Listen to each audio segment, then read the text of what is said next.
রজনীগন্ধা ফুলের গন্ধ আমি 1 মাইল দূর থেকে চিনে যাই, এত ভালো লাগে। আমার মতো কারা কারা আছো? আর এই যে পেন্টিংটা দেখছো, এটা আমি এঁকেছি। এককালে জানো তো আমি আঁকাও শিখতাম, fine arts. Good afternoon, welcome back to my channel. তোমরা সবাই কেমন আছো? আমি আজকে অনেকটা ভালো আছি। কালকে যা পিঠে ব্যথা হচ্ছিল, আসলে 3 তারিখ লোকনাথ বাবার তিরোধান দিবস ছিল। সেদিনকে রাতে, আজকে সে ভিডিওটা যাবে, রাতে আমাকে এয়ারপোর্টও যেতে হয়েছিল অফিসিয়াল কারণেই। তো মানে এয়ারপোর্ট টু আমার বাড়ি হচ্ছে প্রায় 50 কিলোমিটার্স। আর সকালেও আমি মান্ডিতে গেছিলাম, ওটাও প্রায় লগভগ 15 থেকে 20 কিলোমিটার এক সাইড। তো 15ই যদি ধরি, 30 আর 100 কিলোমিটার, 130 কিলোমিটার, 150 কিলোমিটার ড্রাইভ করার পর না পিঠে প্রচণ্ড ব্যথা করে। তো কালকে একদম আরাম করেছি। কালকে ম্যাটারও ছিল, আমার কোর্টে যাওয়ার কথা ছিল। সকাল 6:30টার সময় উঠে দেখছি হাঁটতে পারছি না, হামাগুড়ি দেওয়ার মতো অবস্থায়। রঞ্জিতকে ফোন করে বললাম ম্যানেজ এনি হাও, আমি ভিসি দিয়েই করব। তো হয়ে গেছে, দুটো মামলা ছিল, একটা দুপুর 2টো, একটা সকাল 10:30টায়। তো দুটোই অনলাইনে করে নিয়েছি, আমার পক্ষে যাওয়া সম্ভবই ছিল না। তো কালকে সারা দিন আরাম করেছি, একদম রেস্টের ওপর ছিলাম। মাও আমিও একদম হালকা ফুলকা রান্না। কালকে কোনো রকমের ভিডিও শ্যুট করিনি। আজকে আমার শরীর তো অনেকটা ফিট, মা তাও একটু টলমলো আছে, বাট ওই 20%, 80% ফিট। আর আমি 100-200% ফিট হয়ে গেছি আজকে। এই জন্য দুপুর থেকে ব্লগটা শুরু করছি। ঘড়িতে বাজে ওই 2:15 থেকে 20-র মাঝে। আজকে সকালবেলা সেরকম কিছু রান্না হয়নি। কালকে ভাই চিকেন নিয়ে এসেছিল, তো লম্বা করে চিকেনের একটা বড় ঝোল করেছে মা। আর আমার ভাই যেটা করেছে সেটা হচ্ছে, ওই প্রথমবার চিজ কেক বানাচ্ছে একেবারে ফ্রিজে। এই যে দাঁড়াও, এই যে এইটুকু এটুকু টিফিন বক্সে, কেননা সবার এক একটা করে। যদিও ভেবেছিল যে, ও ভেবেছিল 3টে বাটি বানাবে, হয়ে গেছে অনেক কটাই বাটি। তো একদিকে ভালো, আমি কিন্তু চিজ কেক খেতে ভীষণ ভালোবাসি। তো এই প্রথমবার বানাচ্ছে, দেখা যাক কিরকম হয়। আশা করছি ভালোই হবে, কেন ও রান্না তো ভালোই করে, ওর টেস্টের সেন্স খুব ভালো। তো যদিও কখনো এর আগে বানায়নি, সেই জন্য খেয়ে দেখা যাক। আর আমি হচ্ছি ওর সর্বকালের গিনিপিগ, ওর হাতের রান্না খেতে আমি খুব ভালোবাসি। আর যেহেতু অফিসে যাইনি, এই টুলটাও যায়নি। এই টুলটাও এখন চেয়ারের উপর উঠে বসে আছে। এইটা টুলের উপরে না ভগবানের কাজই হয়, তো তার জন্য এটা অফিসেই থাকে বেশিরভাগ সময়, কর্পূর স্ট্যান্ডটা রাখার জন্য। মা ঠাকুর দিচ্ছে, মা ঠাকুর দিয়ে নিক, তারপরে একবারে লাঞ্চ করব। সকালে ব্রেকফাস্টেও আজকে রুটি খেয়েছি। মা রুটি বানিয়েছিল পটলের তরকারি দিয়ে, একদম সিম্পল ছিমছাম। আর আমার যে ঠান্ডা লেগেছিল, কাশি তো একদমই নেই, সর্দিটা প্রচুর আছে। সর্দিটা যে কি করে যাবে কে জানে, সেটাই বুঝতে পারছি না। আর বাইরে রোদ উঠেছে ভালো, বাবা রোদের দিকে তাকালেই আমার মাথা ব্যথা হয়। রোদ না মানে এত কড়া রোদ আমার জন্য একটা ট্রিগার মাইগ্রেনের। তারপরে মেঘলা মেঘলাও আমার একটা ট্রিগার। আমার এখন 3-4টে ট্রিগার আছে। কলকাতার যে বাস আছে, বাসের যে রডটা স্টিলের বা আয়রনের যে ভেজা ঘামের গন্ধটা, ওইটা তো একটা মারাত্মক ট্রিগার আমার। তো এই 3টে ট্রিগার আমার হচ্ছে, এছাড়া মনে হয় না আর কিছু। গরম মানে বেসিক্যালি ভাপানো গরমটা আমি নিতে পারি না। আর প্রচণ্ড রোদটা আমার এই সাইড দিয়ে যন্ত্রণা শুরু হয়, তাই জন্য আমি বারান্দায় গরমকালে যাই না। বসে গেছি লাঞ্চে, সাদা ভাত, নুন, লেবু, লঙ্কা। আজকের লেবুটা খুব ইম্পর্টেন্ট, তার কারণ এই যে লাল লাল ঝোল ঝোল, একদম কষা কষা না কিন্তু। এই দেখো গঙ্গা জল আছে। আজকে হয়েছে চিকেনের ঝোল বাড়িতে। আর এই বাবার প্রসাদ, লোকনাথ বাবার তিরোধান দিবসে বানিয়েছিল মা চাটনি। এই হচ্ছে আজকের লাঞ্চ। আমার এরকম চিকেনের ঝোল খেতে খুব ভালো লাগে। এই যে সবার আগে মা কখনোই আমাকে দেয় না, আগে মা নিজের প্লেটে নেয় একটুখানি সব সময়, তাই না মা? তারপরে দেবে আমাকে। এটা কি আমি পাবো? ও আগে ভাইয়ের প্লেট ওই দিকে, ভাই পাবে, আমি লাস্টেই পাবো। এই যে এটা প্রেসার কুকারে বানানো হয়, কারণ আমরা একটু নরম পছন্দ করি। দাও দাও। হ্যাঁ তুমি আমাকে আলু ভাবো, আমি জানি মা 2খানা আলু দিয়েছে আমাকে। চলো লেবু চিপে আজকে মেখে খাবো। ঘড়িতে বাজে 5টা, আমার মা আর ভাই ঘুমোচ্ছে, মানে বেহুশ হয়ে ঘুমোচ্ছে না, বাট ঘুমোচ্ছে। কি করে যে এত ঘুম পায় জানি না। আর আমার সত্যিই কোনো কাজ নেই, আমার এডিটও হয়ে গেছে, কোনো কাজ নেই। আমি এঘর ওঘর করছি, এতক্ষণ ওদেরকে জ্বালিয়েছি, চটকা চটকি করার চেষ্টা করেছি, দুজনেই আমাকে হ্যাটা করে দিয়েছে। দেখো 5টা বাজে, এই যে এখনো ঘুমোচ্ছে। মা কিন্তু আজকে সকালেও লেট করে উঠেছে, যদিও আমি উঠেছি 9টায়, ভাই উঠেছে 10টায়, মা উঠেছে কটা, 8টা 8:30 হবে। আমার আর ঘুম পাচ্ছে না, মানে আমি আর বিছানায় থাকতে পারছি না। এই যে আমার শরীর ফিট চাঙ্গা হয়ে গেছে আমি। এখন আমি ভাবছি কি করব, কোথায় যাওয়া যায়, কি করা যায়। আর চিজ কেকটাও তো হয়নি, কি করব, আমি পুরো বোর হচ্ছি, মানে লিটারাল বোর যাকে বলে সেইটা। কিছু আঁকবো না কিছু করব, তো ভালো লাগে না আমার, এরকম ঘুরেই যাচ্ছি। আর একটু বিকেল বিকেল হয়েছে তো, রজনীগন্ধা থেকে গন্ধ আসছে। বাইরের ঘরটাতে বেশি সুন্দর গন্ধ, পুরো ফ্ল্যাটে তো হয় না, কারণ এত পাওয়ার তো নেই। জল খাই, দেখি কি করি, বুঝতে পারছি না কি করব। অনেক লেবু আছে, ভাবছি লেমন কেক বানাবো, কিন্তু আজকে লেমন কেক বানানো যাবে না। ভাই যেহেতু চিজ কেক বানাচ্ছে, দুটো জিনিস একদিনে হয়ে গেলে ফ্রিজে আবার ঢুকানো নিয়ে প্রবলেম। কি যে করি বুঝতে পারতাছি না তো। ফাইনালি আমার মা ঘুম থেকে উঠে গেছে, ঠাকুরও দিয়ে দিয়েছে, মানে সন্ধে, ঘড়িতে বাজে 8টা। এখন গিয়ে বাইরে একদম ঘুটঘুটে অন্ধকার, তাই না মা? 7:30টার সময় আজকে আলো ছিল, আর আমি ভিডিও আপলোড করছিলাম, তাই জন্য 6টা 6:30 থেকে 7:30 আমি শান্ত ছিলাম। তারপর আমার একটা স্কুল ফ্রেন্ড কল করেছিল, তো ওর সাথে অনেক বছর বাদে আড্ডা হলো, প্রায় 15 বছর বাদে।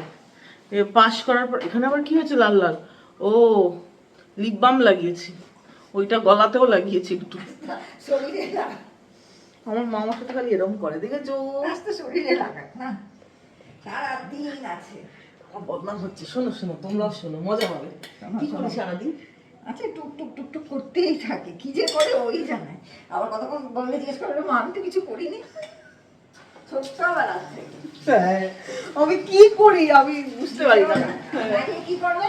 দরজার চিপায়, গডরেজের চিপায় লুকিয়ে থাকে। এখনো আমি আজকে দুপুরবেলায় ওই ঠাকুর ঘরে গিয়ে একেবারে মানে আলমারির কোনায় গিয়ে বসেছি, যেখানে আমাকে দেখতে পাওয়া যাবে না, আবার পাখা বন্ধ করে বসেছি। আমার মতো ট্যালেন্ট খুব কম মানুষের আছে, তাই তো মা? চা খাবি? চল, আমার জন্য বানিয়েছে এই যে গ্রিন টি। নিজে খাবে? হ্যাঁ, কিন্তু তাও চায়ের একজন পার্টনার পেয়েছে, গ্রিন টি। সবুজ চা আমি, আমার মা দুধ চা। আর এইখানে এই দেখো, এই সুন্দর একটা আম, রংটা দেখেছো? এই আমের নাম নাকি তোতাপুরি, পুরো একদম আমের শেপে, দেখো আমের কলকা। আর এইটার ইন্সপিরেশন কিন্তু চিকেন কারিতে, কারণ এই আমটা ইউপি স্পেশাল তোতাপুরি। দেখবে কলকাতা আম বুটা বলেই ওরা, যে আমার আছে না পিঠের ডিজাইনটা আম বুটা, একদম এরকম দেখতে সুন্দর না আমটা, পুরো আমার মতো। ওই দেখো, আর এখানে কর্ন বার করা আছে। আজকে তোমাদের সাথে একটা ঝটপট রেসিপি শেয়ার করবো, কিন্তু আমি তো এত গরম খাই না। চলো গিয়ে বসি তো। কোথায়? বেডরুমে বসবেন? এখানে এখানে বসি। বেডরুমে যেতে আমি এটা ভালোবাসি না, বিছানা দেখলেই তো খালি শুতে ইচ্ছে করে, তার জন্য ডোন্ট লাইক বেডরুম। এখানে বসে ওই দেখো সব অফ করে দিয়েছে, তারা তারা, আমার মার জীবনে প্রচুর তারা। তো চলো এখানে বসে মায়ে মেতে চা এনজয় করি। মা চিয়ার্স করে এখন ডকডক করে গেলো। চা আবার গিলে নি?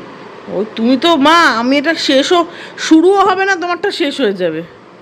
তুমি গরম খাও না বলো? ঠান্ডা খাই না। কি করবো, আমার জিব্বা পুড়ে যায়। রান্নাঘরে ভিড় জমেছে, এই আমটা কিরকম হবে সেটার জন্য। কাটো দেখি তো মা, আমার ভাই আমি সবাই এসে গেছি। তোমার কি মনে হচ্ছে মা, আমটা কেমন হবে? জানি না, আরে মন কি বলছে? মন তো বলছে আচ্ছা আমাদের ওই কি আম বলে, হিমসাগর। হিমসাগর ভালো। হ্যাঁ, তোতাপুরি ভালো না? না, মনে হয় না। যা বাবা, ইউপির লোক রেগে যাবে, লেগে যাকে বলবে হ্যাঁ আমাদের আমকে বাজে বলছো। মনে হচ্ছে টকটক হবে, আমারও তাই মনে হচ্ছে। গন্ধটা এরকমই না, পাকা পাকা টকটক, কিন্তু আমার তো টক ভালোই লাগে। সাইজটা খুব সুন্দর। নুন নুন দিয়ে খেতে হবে মনে হয় একটু। ও হ্যাঁ, গন্ধটা তো এরকমই। দেখা যাক, বাইরের চোখলাটা বেশ সুন্দর রং ছিল। এই দেখো এক প্লেট আম কাটা হয়েছে, এবার খেয়ে দেখি কিরকম। এই যে এক থাল আম হয়েছে, খেয়ে দেখি কিরকম। দেখে তো ভালোই লাগছে, কিন্তু একটু টকটক মনে হচ্ছে গন্ধতে, একদম ভেতরটা টকটক, মানে টক মিষ্টি, কাঁচা মিঠে, পাকা মিঠে আম না, কি বলে এটাকে, কাঁচা মিঠা কি করে হবে, টক মিঠে আম।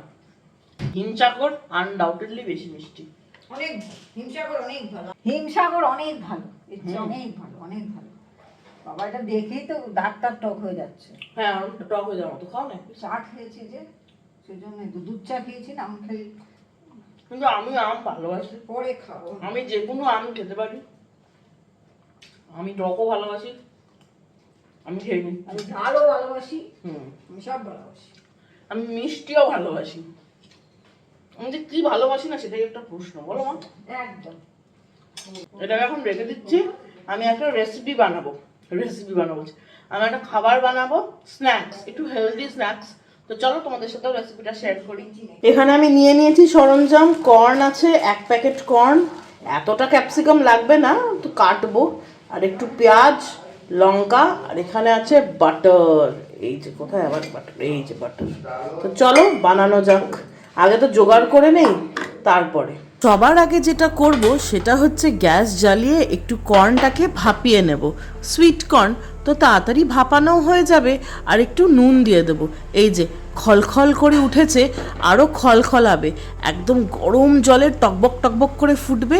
তখন নিয়ে এটা সোজা ঠান্ডা জলে ধুয়ে কচলে কচলে যে বাইরের একটা বাকল মতো আছে সেটাকে পুরো বার করে দেবো।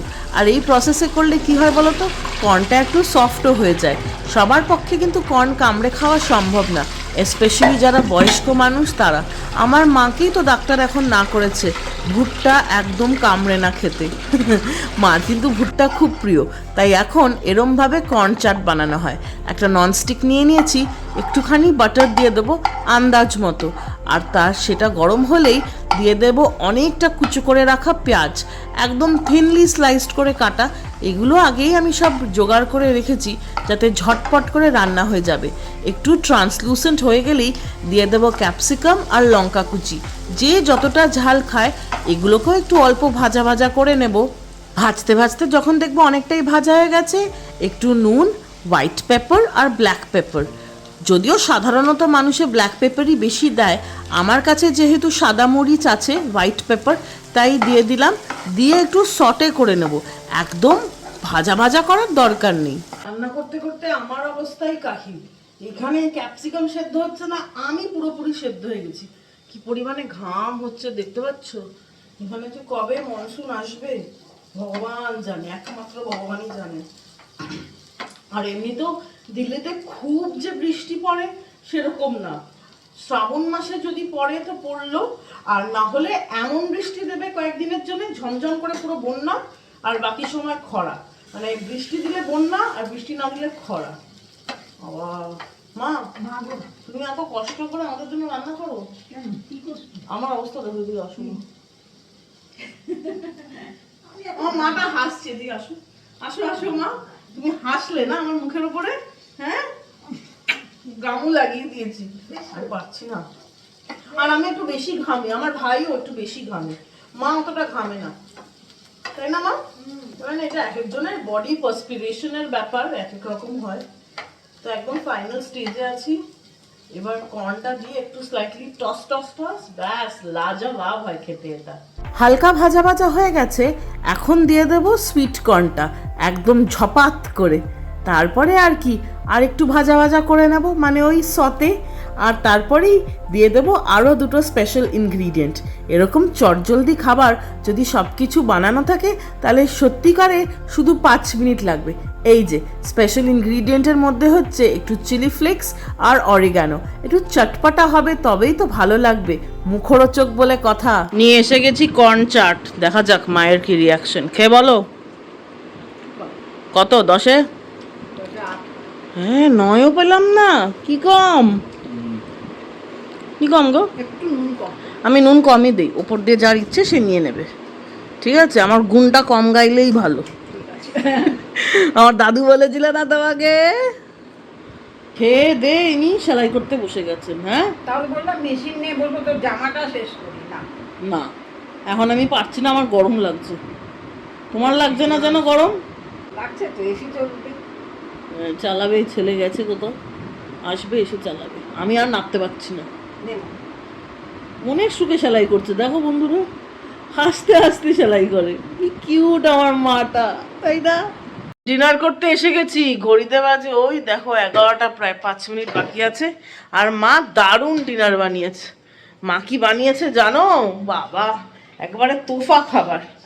এই দেখো রোল, আমার রোলটা গ্যাসের ওপরে, আমারটা আটার রুটি, আর এটা হচ্ছে ময়দা দিয়ে। মা ছেলে খাবে ময়দার রোল, আর আমি খাবো আটার রোল। এটা হচ্ছে আমার মায়ের প্লেট। ছেলে মেয়ের প্লেটটা নিয়ে গেল, নিজের প্লেটটা নিল না। আর এখন যাচ্ছে ভাইকে বকতে। আমি আর ভাই এক্ষুনি ঝামেলা করে এসেছি। এটা শুধু ময়দা দিয়ে বানানো, আর আমারটা আটা দিয়ে বানানো, বেশি ডিফারেন্স নেই। আর ভেতরকার জিনিস সব এক। জানো তো, ছোটবেলায় না এরমভাবে রোলটাকে নিতাম, খুলতাম আর খেতাম। কিন্তু এখন বড় হয়ে গেছি, তাও এভাবে খাই।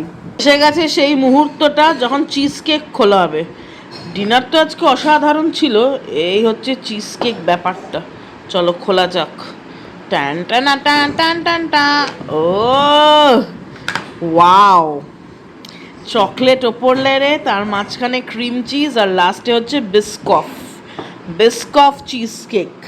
দেখা যাক এটা খেয়ে কিরকম। আমি কিন্তু চিজ কেক খেতে ভীষণ ভালোবাসি।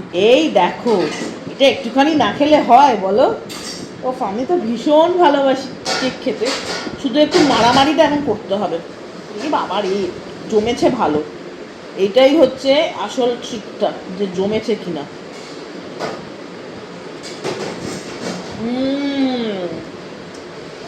চকলেটটা তো দারুণ হয়েছে, বাট চকলেটটা সাইডে রেখে একটু ক্রিম চিজটা খাই, ওইটাই আসল ব্যাপার। ব্যাপক জমেছে, ব্যাপক।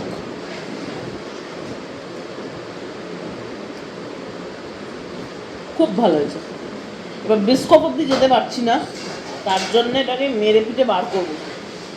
দাঁড়াও, what a sight! I love cheese cake, মানে আমার ভীষণ পছন্দের। আর জানো তো, দিল্লি এসেই না প্রথম চিজ কেক খেয়েছি। এখন তো মঞ্জিনিসে পাওয়া যায়, কিন্তু বিশ্বাস করে অতটা ভালো হয় না। এই এই এই উল্টে যাচ্ছে। এই নিচেরটা হচ্ছে বিস্কফ লেয়ার, ব্যাপক জমেছে, ব্যাপক, জাস্ট লাইক রেস্টুরেন্ট।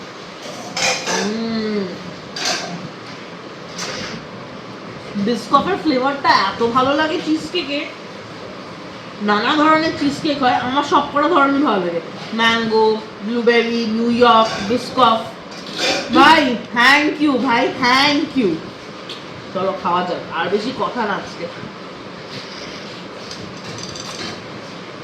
চিজ কেকটা অসাধারণ ছিল, মানে এত ভালো হয়েছে বাড়িতে ভাবাই যায় না। আমি তো আগে ভাবতাম চিজ কেক বাড়িতে বানানো যায় না। ভাই বললো যে না, খুবই সোজা বানানো, আমি চেষ্টা করি। অপূর্ব হয়েছে, অপূর্ব। তো এখন যাবে চিজ কেকটা অনেক দিন, এটাই ভালো ব্যাপার। আর যেহেতু মহিষের দুধ দিয়ে বানানো হয়েছে, পনির দিয়ে বানিয়েছে, ও কিন্তু ক্রিম চিজ দিয়ে বানায়নি। তো মহিষের দুধ দিয়ে খেলে আমার কোনো মুখে বিস্ফোরণ উঠবে না। কিন্তু লোকনাথ বাবার পুজোর প্রচুর মিষ্টি আছে, সেগুলো একটু একটু খাচ্ছি। আর এই দেখো, উঠে গেছে অলরেডি, কি আর করা যাবে। আর ঘড়িতে বাজে প্রায় 11:15। ওই যে ওই যে গল্প করতে করতে টাইম কোথা দিয়ে বেরিয়ে যায়। তো চলো, আজকে আমার গল্প এতটাই। দেখা হচ্ছে তোমাদের সবার সাথে একটা নতুন দিনে, একটা ইন্টারেস্টিং ব্লগের সাথে। আর যদি এই ভিডিওটা ভালো লাগে, তাহলে অবশ্যই করে লাইক করো, আর চ্যানেলটা সাবস্ক্রাইব করো। তোমরা কিন্তু তোমাদের সবার শারীরিক এবং মানসিক স্বাস্থ্যের খুব ভালো খেয়াল রেখো। Good night, bye bye bye bye.